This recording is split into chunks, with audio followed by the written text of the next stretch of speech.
I'm Narelle Todd. And I'm Essie Susan Smith. We are the self-publishing author and marketing duo that has sold over 2 million books.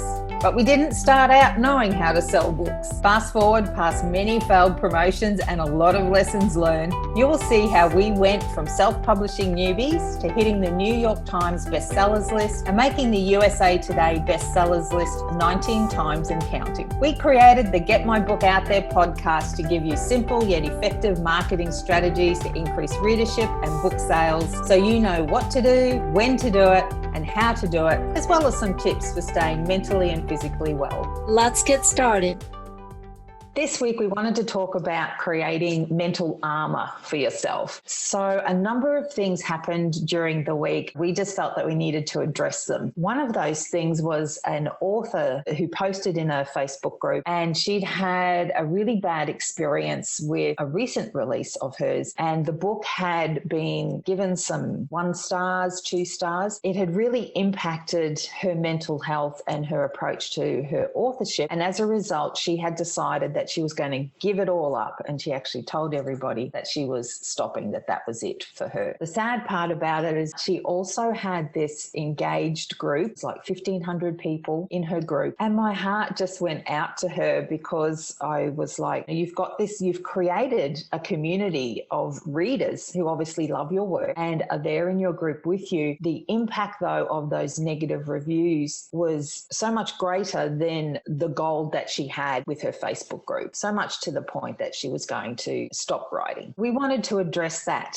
today. So you may be feeling in a similar position where something's happened with your writing and you've just said to yourself, it's over, things aren't working, I'm never going to make it as a writer, whatever make it looks like to you. So we want to address that today and give you 3 tips for how you can create a mental armor, wrap yourself in this mental armor so that no matter what happens along the way, you are prepared and able to keep going with your business, because most success happens in business through tenacity, the fact that you keep going, and often the gold is at the other side. It's just you need to just hang in there, but it's not always easy. So let's go and have a look at 3 tips for how we can hang in there and wrap ourselves in our mental armor. I've had that same issue, where you keep going and going and going, and I think you try to mentally prepare yourself for that one book that's going to come out, just going to get panned. It's something that all artists fear. Think, Yes. Whether musician or you're a painter or an actor and actress. I remember being so excited about the movie Cats coming out. I mean, it was so bad. I guess even the actors and actresses have been making fun of how bad it was. That's kind of the mentality you've got to get. You cannot give up. So excited that we're going to be able to offer that mental armor, the mindset armor of how to work through this. Tip number 1. Bear with me on this one because it does sound a little bit different, but that is to have a negative partner. Let me just set up for you what I mean by a negative partner. I'm not suggesting that you have a negative energy or a negative presence in your life, because obviously you may be reeling from, whatever the bad news is, because that's negative. So we don't want to add more negative. What I'm meaning by this is, or an example I can give is the movie World War Z. In that movie, it's a zombie movie, and Brad Pitt plays the lead character. He goes and travels to Israel, who built a big wall around the city, and they're inviting people who haven't been infected by the zombie virus or whatever it is. They can come inside the wall and stay safe. So he goes and he's speaking to the Israeli man who's responsible for building this wall. And he says, how did you know to start building this? Because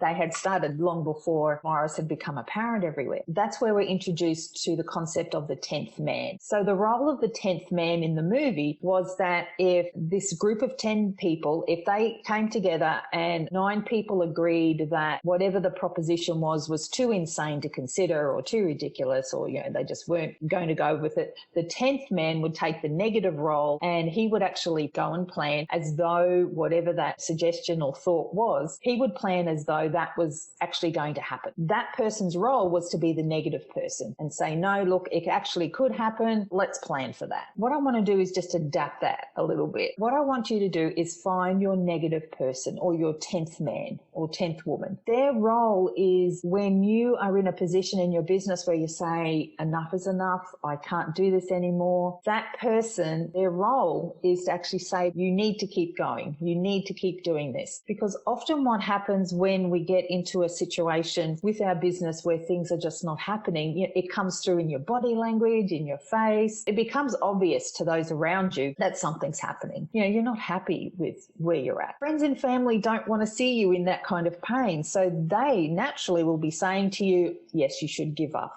go and find a 9-to-5 job or go and do something else that's not so stressful. You in your heart know that this is it for you. This is your job. This is your calling. So the role of your 10th person is to be that person that you know is inside you that's saying, I'm not giving up. I know that this is it for me. So that's their function. So when things get really, it's like, I'm giving up, their role is to come in and go, no. So often I have been, throughout the last 8 years, I've hit those roadblocks. It's like give and give and give and give. And you become mentally exhausted from constantly going and going and going. And when you give so much of yourself and then you get that negative feedback in a review or somebody says something negative, you really do need that person that's standing behind you, watching your back. And when you kind of fall back, they're the ones helping hold you up and say, no, you can do this. You can do this. I guess in a way, it's like the runner's high that I've heard about but never experienced, where people who going and going and going and you see that you're getting close to that finish line, but it just seems like it's a mile away and you're ready to give up. Sometimes you need that little bit of extra boost from somebody who says you can do this to give you that second win. As an artist, I think we tend to be a lot more sensitive to that negativity coming from the outside sources, and we need that negative person behind us, as you said, that's going to be that balance for us to say, no,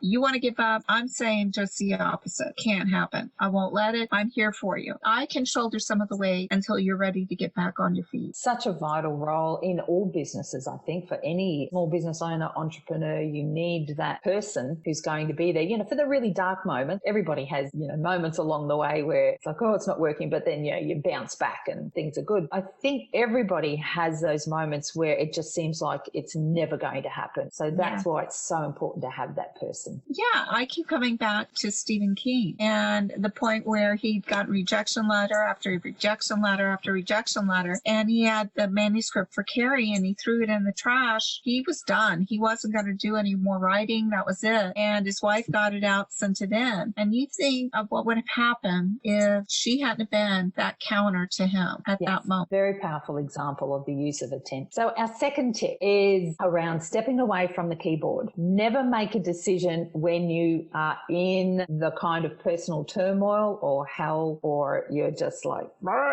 that's it. Step away. Don't write anything. Don't make any decision. It's just not possible to make a major decision when your mind is so conflicted itself. That is, again, another vital tip. When you step away, it may be for 10 minutes. It could be for 2 months. It could be for 6 months. But the thing is that in your heart of heart, you'll know when you're ready to take that challenge back up again. Don't make in the heat of the moment. They say that heat of the moment when you want to go splurge buying and then you end up with all of this stuff and you're like, I shouldn't have bought all of this. It's step away, think about it. Don't do the one click. Take some time out. Go for a walk. Find something, cook a meal. Take that time for you and get your head back in the game and make sure that you're making a rational decision. What is tip number 3? That is to keep going. And I know it's easier to say than do some days. Once again, I think both of us have been in this position. It just doesn't seem to be working. That's it. The key is actually the tenacity to keep going. And that's where if you can build your muscle around tenacity, I think it gives you then that that step up and increases the strength and the coverage of your mental armor, because it's a way of being able to say to yourself, this is something that's just happening today. That's okay. Tomorrow's another day. Let's just see what tomorrow brings, but I'm going to keep going. For many people, building that muscle around tenacity, that would look like different things, for many people. So one suggestion I can give you with that is, if you find yourself in a position where you're going, oh, this is too hard, I'm going to stop. One thing you can do is journal. That's often a really good one, particularly for writers, but in journal where you're actually handwriting. So, writing down where you're at, what you're thinking, what you're feeling. Often getting it out onto paper is a really powerful way of releasing some of the emotional connection you have around what's happening, because often, while it could seem that the facts around what's happening could seem really bad, it's also what we then perceive the facts to be. So, maybe sales drop significantly. That in itself as a fact is bad, but then we assign all sorts of things to that. So we then, our crocodile brain starts working. It's going, oh, well, obviously my sales have dropped because people don't like me. My writing sucks. And the list goes on. It may not be that at all. It could just be that people weren't buying at this particular moment in time, or there's something happening in the world that has stopped people buying. There was actually a hurricane on the East Coast and wildfires going on the West Coast. This is one of the things that we noticed when there was a hurricane hitting the East Coast and fires were devastating the West Coast. And again, when half of Australia was on fire. So you'll notice that if you look back at what's going on at that time and see, oh, my sales drop, and then see, does it correlate to some of those events that are going on? For example, another one is the pandemic. There's been a lot of things going on with the pandemic, and there's been a lot of stress economically on families. So if sales have gone down, then, it could be the fact that got to watch their pennies. So when you have things like that, then you just try to say, okay, take a step back. The sales aren't because I suck. What can I do to improve my sales? And maybe one of the things I did, I offered a survival pack. Give something back to the readers, because they're going to remember that when you thought about them and that you had empathy because you're going through that same thing that they are, that you have a gift that you can give back. So don't be afraid to think outside of the box when events like this happen. Yeah, and that's where the tenacity muscle comes in, because part of exercising that muscle and strengthening it is that you are enabled to be able to step back. It's not me, it's you, that sort of thing. It's not actually my writing, this could be something else, going on. But that muscle allows you to do that, so you don't automatically disappear into a mental black hole, where you eventually shrink down into a situation where you think, I'm going to give up, where you actually do give up, because that's not something that we want. So those are 3 fantastic tips for dealing with wrapping yourself with your mindset armor to help you keep going and not give up. Absolutely. So I think the listeners just kind of apply this, because it's not only for authors, it's for everybody